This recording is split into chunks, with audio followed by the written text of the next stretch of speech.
thought I'd do a video about the outdoor Vortex module 3646 system boiler. As standard, this flow pipe is turned around so it's facing that way. So it's I'm setting the boiler up for rear flue exit, so that's got to stay where it is. But if that was that way, there's no way that goes into there, because otherwise it's gonna hit against the flue. So just spun it around, and then we got our Tektite fitting that we can put on, which is there, and then got the right orientation. But to take the side panel off, there's a screw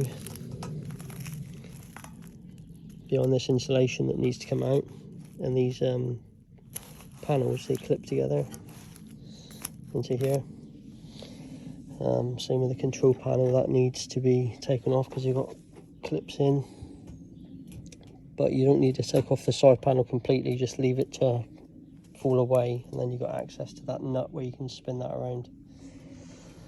So then you can assemble, put the pump and the rest of it together.